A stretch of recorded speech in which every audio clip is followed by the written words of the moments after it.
So, continuing with that James Gunn hates Batman 89 for some reason. I didn't click on it because I didn't even want to expose myself to it.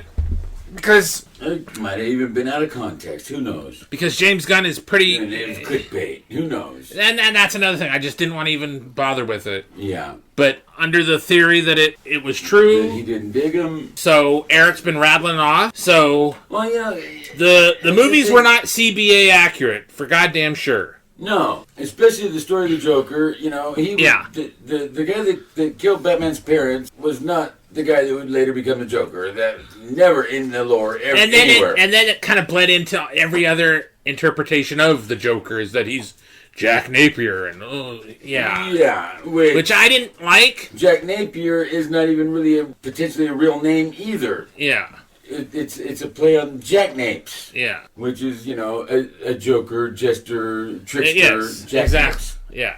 Jack Napier. But the Joker's never had a real name. Yeah. Even he doesn't know who he was before what drove him insane. He's got several different versions of different memories of it. The Red Hood. They're different. Yeah, the Red Hood, the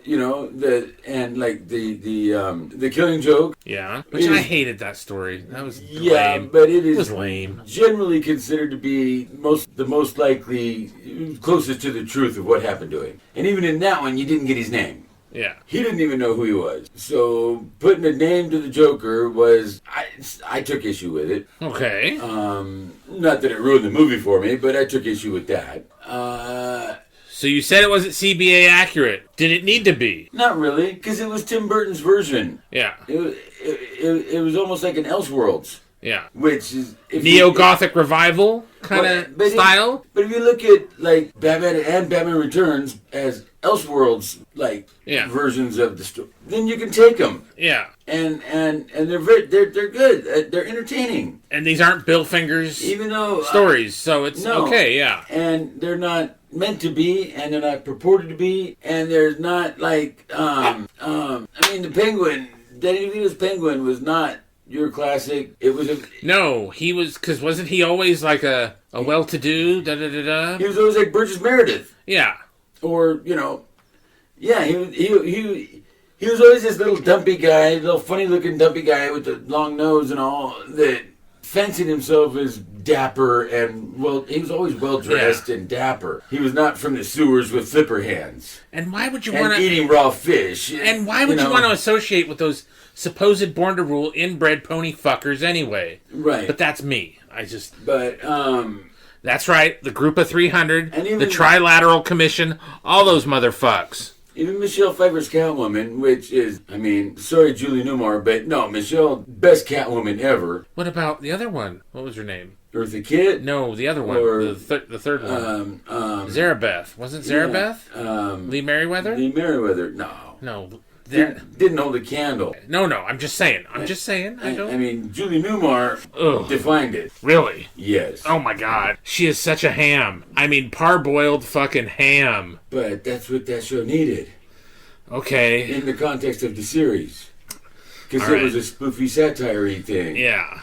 But no, Julie, she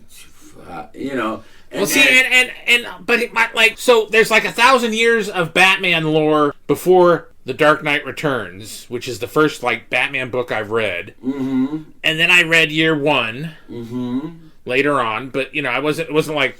Oh, no, Frank Miller's Batman, just... Yeah, so that's kind of like the starting point for me no matter what.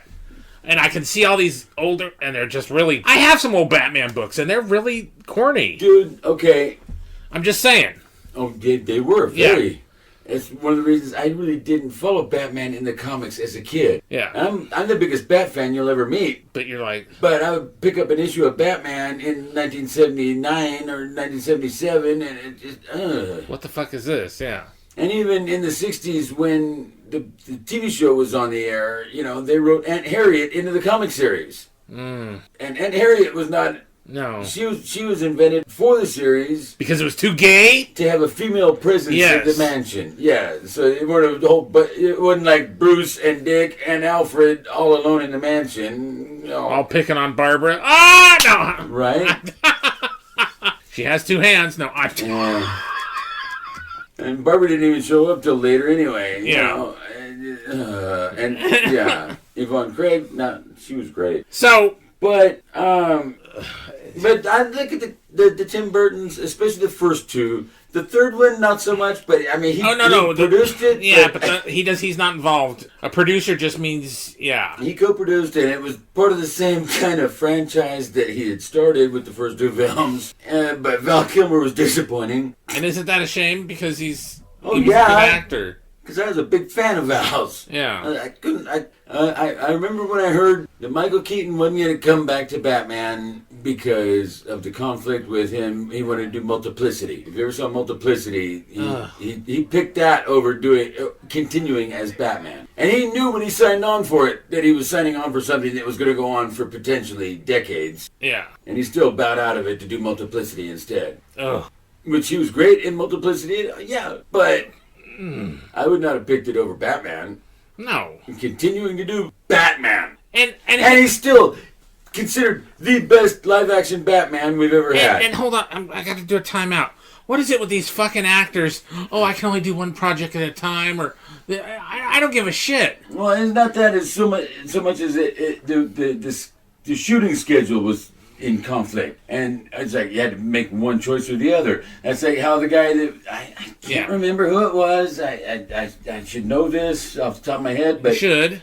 The guy that was cast as Wolverine in the first X-Men film. Oh yeah, he lost the role over reshoots in Mission Impossible 2. Well, was it that Henry Cavill, or was it somebody else? I don't think it was Henry Cavill. No, but it was somebody who was in Mission Impossible 2, was hired and signed to play Wolverine. Really? And then these reshoots came up that were in conflict with the shooting schedule for the X-Men, and they had to find somebody else, and that somebody else was Hugh Jackman, and that's how he got the role. So if you guys have on the interwebs, the YouTubes have drilled down and find out what the hell this was all about, this original comment that was said by James Gunn, just let us know in the comments. The 1989 Batman? That he hated the 89 Batman. Because, I mean, it was very well received. Yeah. It literally won the Academy Award for production design. Jack Nicholson was nominated for Best Supporting Actor.